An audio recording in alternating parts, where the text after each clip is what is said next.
Hi everyone, this is section 8.4 where we're going to talk about modular arithmetic. Pretty short section, as you can see.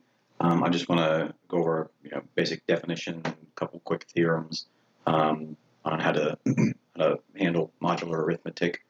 There's some stuff later in this section that we're not really going to get into. It's just a little too much in my opinion, and the syllabus says 1 to 15. I'm just going to get rid of those last two problems. So just focusing solely on the modular arithmetic aspect that's in this section. So first I want to start off with a theorem.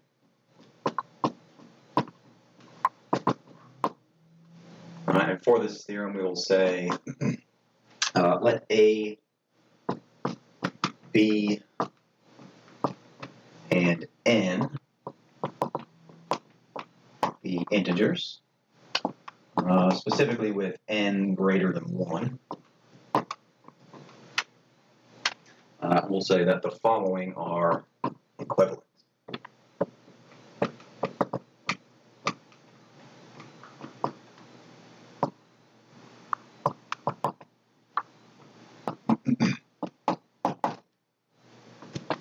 So equivalent meaning that, when we look at all of these, they all have the exact same meaning. So when we say N divides A minus B, right, some integer, positive integer N divides the difference of A minus B, that is the same thing as saying that A is congruent to B mod N, which is the exact same thing as saying that A is equal to N times some integer K plus the remainder B, for some integer K. So these three statements are all the same. Another way of saying this, I guess more so, in English, would be that A and B have the same non-negative integer remainder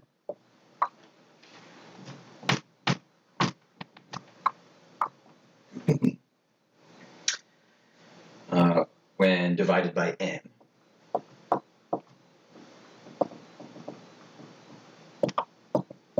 Obviously that one's a little wordy here. And then one more, A mod N is congruent to B mod N. So all of these statements mean the exact same thing. Typically the ones that we'll see the most of is, we've seen this division notation, right? N divides this, whatever quantity this A minus B is. Obviously this is something that we've seen before, right? A is congruent to B mod N, or some people say modulo N is the full way to spell that word out. Or A is equal to N times some integer K plus some remainder B. Now, if this number is congruent to 0 mod N, then obviously you'll see B be 0, meaning a 0 remainder. All right, so that B is going to be our remainder when we divide A by N. If it's a 0 remainder, then we would say that A is congruent to 0 mod N because it divides it evenly. So all of these different things have the exact same meaning. They're used interchangeably, just kind of depending on the situation. And remember what modular arithmetic looks like. Essentially, what does it have us do?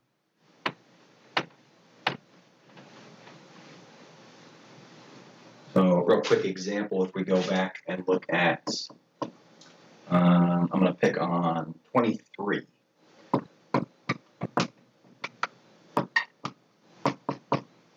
So 23 is congruent to 3 mod 5. Right? How do we know that, and how can we verify that? Well, looking at the number 23, this is like our remainder when we divide this number by 5. So this integer remainder piece, in order to verify this, all I need to do is say that 23 is equal to my n, which is 5, times some number k, some integer k, plus 3. If I want to verify that 23 is congruent to 3 mod 5, my goal is to find this k. And it has to be an integer. It can't be a fraction or a decimal or something like that. So our goal is to go find that integer k. Well, 23 is equal to 5 times 4 plus 3. So there's my integer, k equals 4. All right, so if I can fit it in this notation where I multiply that n, that specific n, it has to be that n, times I'm allowed to pick any k, right? So this is the boss, n is the boss and says I have to be here. K is the thing that you have to go find that works. And still have that remainder 3. That's our modular arithmetic.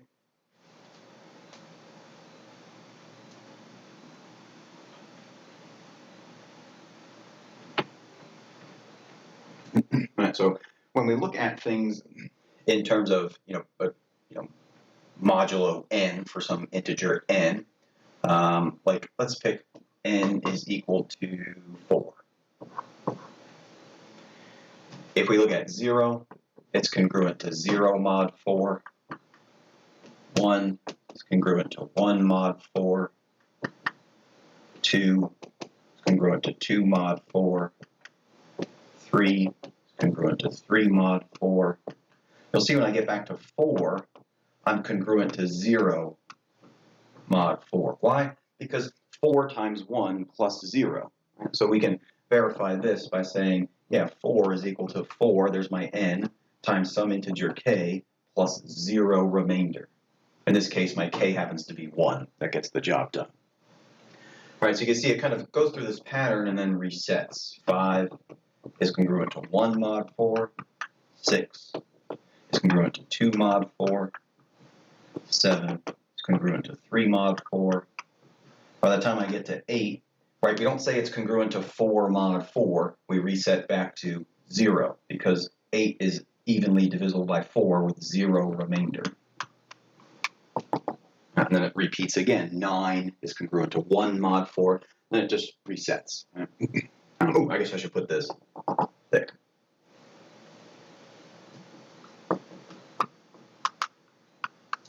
Et cetera, et cetera. Right, it keeps resetting. It also works backwards. Right, so we can chop this off here.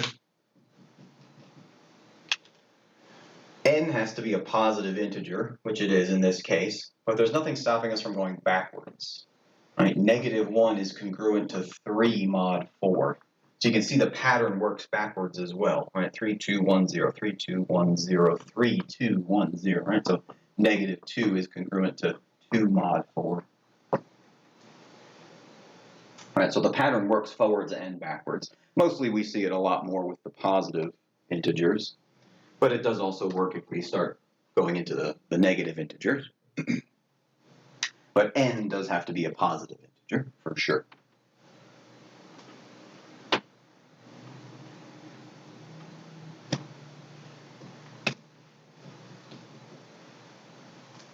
So next, just a quick definition.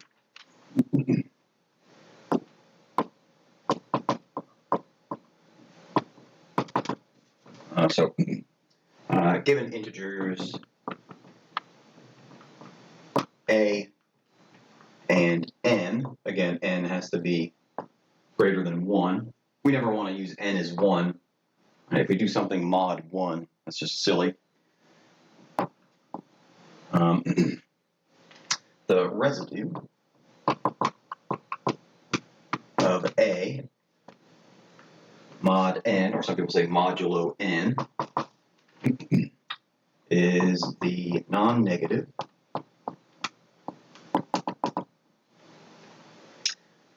remainder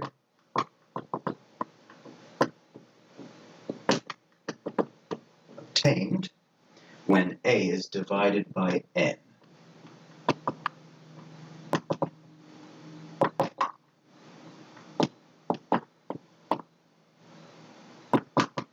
So whatever this integer we get left over as a remainder, we call that the residue of A mod n. And we simply do it the way we're normally used to computing modular arithmetic, right? We just look for that remainder. So we would say, 11 is congruent to 1 mod 10, right? Remainder 1. 11's not evenly divisible by 10, but we can divide it by 10 and still have that extra 1 remainder. So 11 is congruent to 1 mod 10. That's the residue. Or some people like to say the residue class.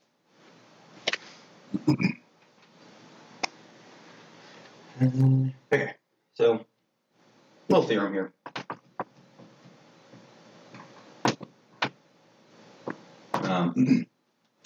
And that is that for any integer n greater than 1,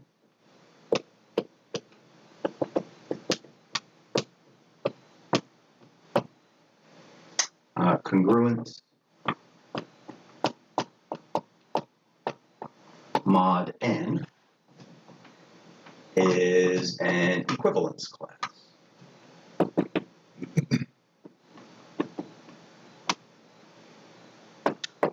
Well, I'll say equivalence relation, which connects what we talked about in the last section, 8.3, on set of all integers. So this is just a really, really nice theorem. In 8.3, we looked at a couple, congruence mod 2 or congruence mod 3, and we had to go through and check for the reflexive, symmetric, and transitive properties to show it was a congruence relation, an equivalence relation. The congruence mod n is now guaranteed to be an equivalence relation, always. And so we don't have to prove it. And I'm not going to work through a proof of this theorem, but it's just a fact that we'll just take for granted and just run with.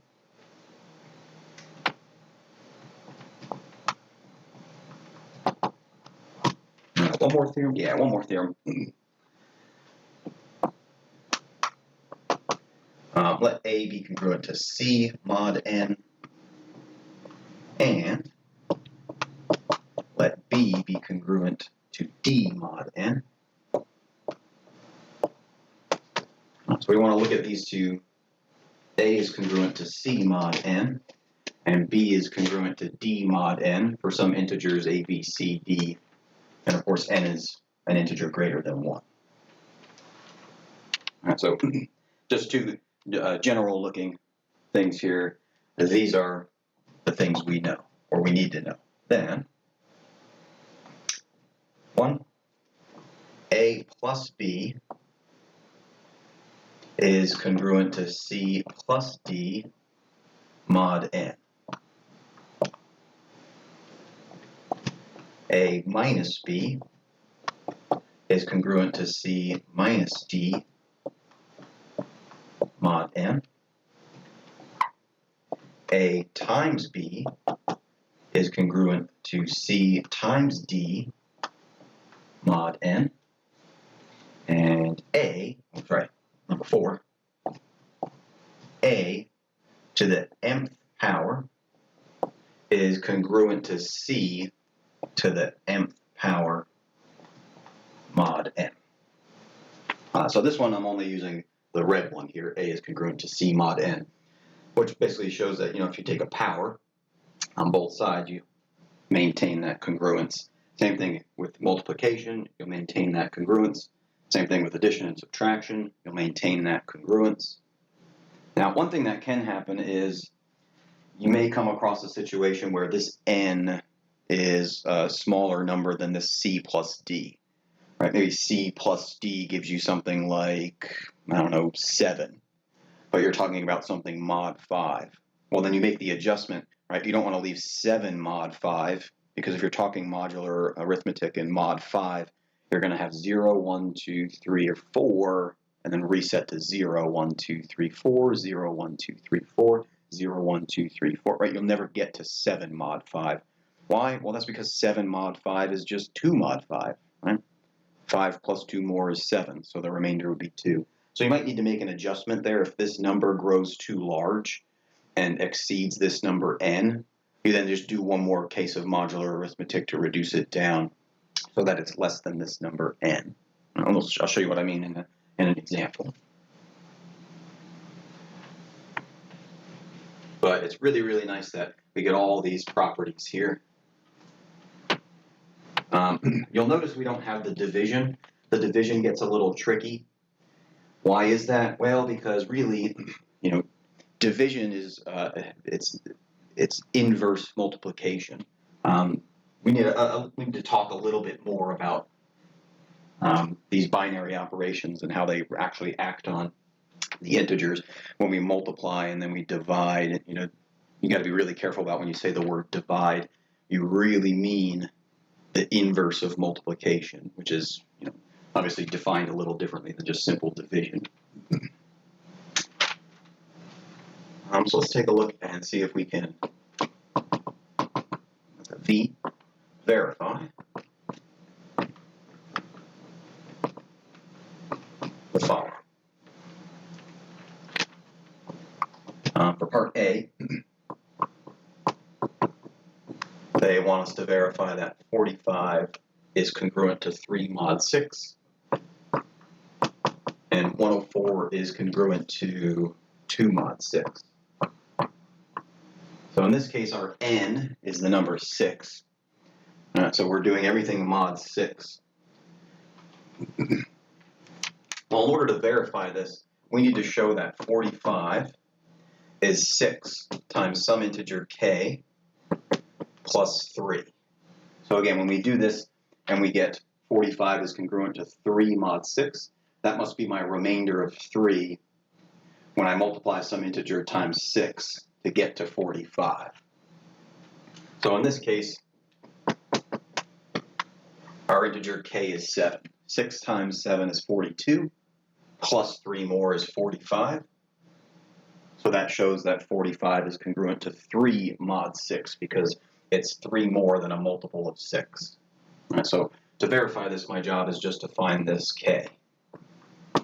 104 is equal to 6 times k plus 2. So basically I need 6 times some number to give me 102, and then show that 2 more, that remainder of 2 more gives me what I want. In this case, k is 17. All right, so what you want to do is divide 45 by 6 and get 7 point something, something, something, and you know you're in the right spot here. Divide 104 by 6, right? And see what you get. You get 17 point something, something, something. So that helps you pick up the proper k. Right, so we can show that the remainder is 3 for this multiple of 6 for our 45 congruent to 3 mod 6. Similarly for that one. Part B, we want to verify that 45 plus 104 is congruent to 3 plus 2 mod 6. So this is when we add these two numbers together. What we can do is we add their remainders, and that's what our result is, mod 6. So these are my two numbers, and these were the corresponding remainders that we had left over.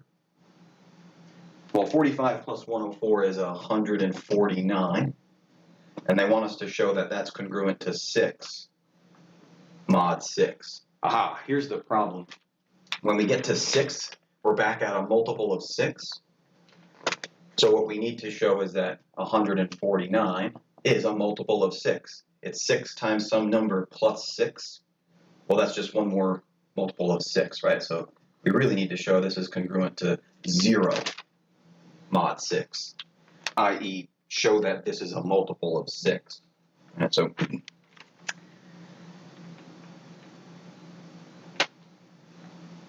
oh, sorry, not 6. Ugh. I was multiplying. I should be dividing, which means we don't have this issue.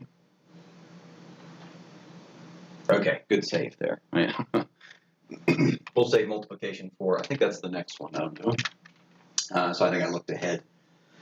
Good, we're fine. 5 mod 6.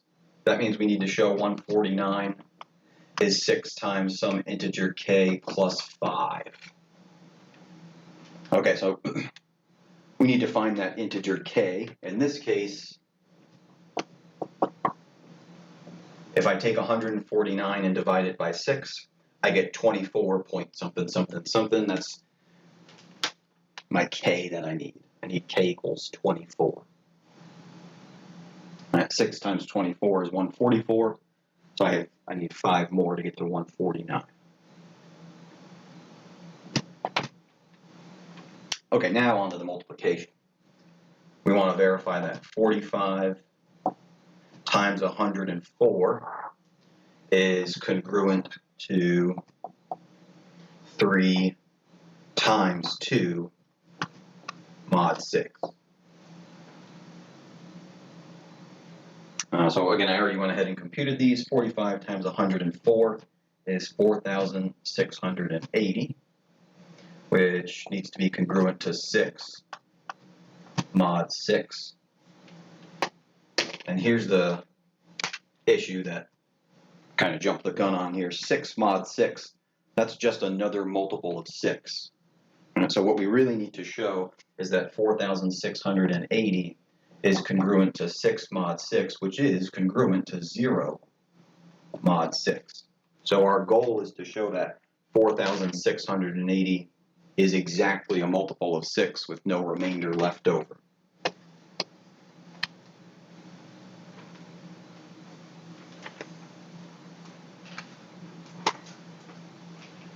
And if you go to your calculator and you compute it, 4,680 divided by 6, you should get a nice even number,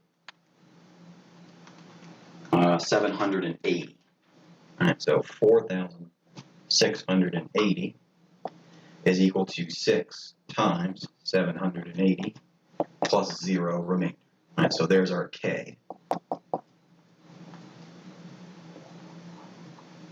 So we can show that, yeah, this is a nice even multiple of 6. 6 divides 4,680 evenly, thus 0 remainder. Thus it's congruent to 0 mod 6. All right, so we don't want to say 6 mod 6 because we've hit that part where we need to get back to 0 remainder. And then there's just one more I want to do just to kind of squeeze it off into the side here. Let's see if we can verify that 45 squared is congruent to 3 squared mod 6. All right, so we're taking this, and I'm looking at squaring 45 and squaring 3 and showing that these two are also congruent. Again, I already computed this. 45 squared is 2,025. And we want to know if that's congruent to 9 mod 6. And you can see it happened again. This number, after I squared it, is a little too large because I already know that 9 mod 6 is 3 mod 6. All right, so I need to reduce this down into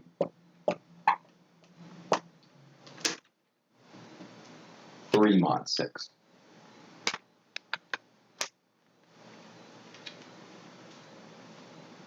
All right, so again, I take 2,025 and I divide it by 6 is my n. All right. So I get 337 as a good choice for k, which tells me that 2,025 is equal to 6 times, I divided 2,025 by 6, and the integer part that I got was 337. I should have 3 remainder left over when I compute that. Well, let's do it. 6 times 337 plus 3. So I'm just typing in this right-hand side here. 6 times 337 plus 3. I can squeeze that over. There we go. See, I get 2,025. So I've got the right integer, k. I've got k is equal to 337. So I have verified that 2,025, aka 45 squared, is congruent to 3 squared mod 6. And so again, if this number grows a little too large, 4 mod 6, you just find that number mod 6 so that it fits that modular arithmetic notation a lot better. So that's kind of all I wanted to cover. Just a little bit of properties using modular arithmetic, and that should wrap up chapter 8 for us. And then we're just going to do a couple sections, 9.1 and 9.2, and then that'll be it. We'll be ready for that last test, ready for the final. So again, let me know if you have any questions. I should be posting those last two hopefully tomorrow. I'm going to try and do 2 lectures today and finish the last one tomorrow, or maybe 1 today and 2 tomorrow. I don't know, but I want to get them posted and up so you guys can have some time to digest them. So thank you very much, and I'll see you in chapter 9.